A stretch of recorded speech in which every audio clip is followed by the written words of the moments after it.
Hi, my name is David Oceanero, and I'm a delivery partner here at Logan Consulting.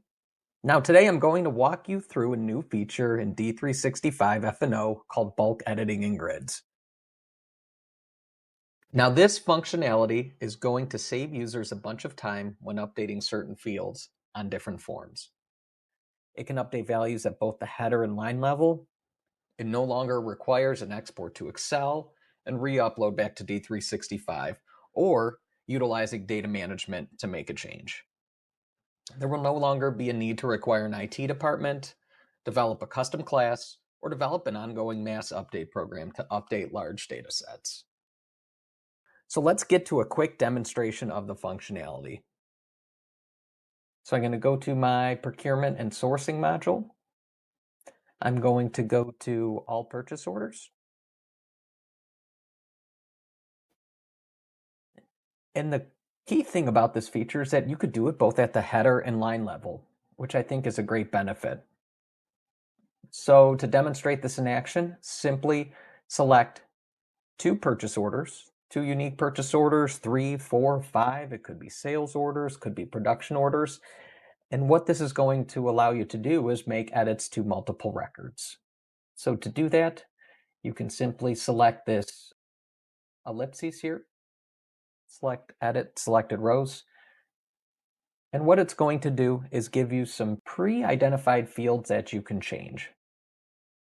So for this example, I'm going to select mode of delivery, and I'm going to set my mode of delivery to truck. I can hit apply. I'm going to hit save to save my changes. And then it's going to give us our prompt to update mode of delivery at our line level.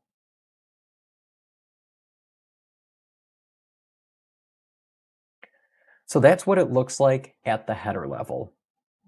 Now, let's run through it when we go through making updates at a line level. So I simply clicked into purchase order 1025 here. I could select both records. Again, click my ellipses, hit edit selected rows.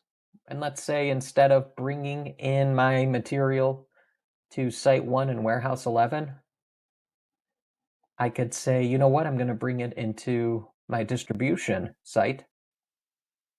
And another key feature, I could actually add a second field. I'm going to throw it into my 22 warehouse.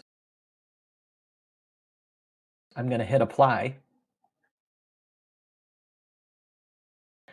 And it's going to update my purchase order lines so that I'm now bringing that material into my distribution site and warehouse. So as you can see, this will save front-end users time since they will not have to enter in a support ticket or require the IT team to update data. This functionality can also free up the IT department from having to constantly maintain ERP data. And if you have any questions or would like to learn more, please click on the link below and schedule time with our team. Thank you for watching, and we hope to speak with you soon.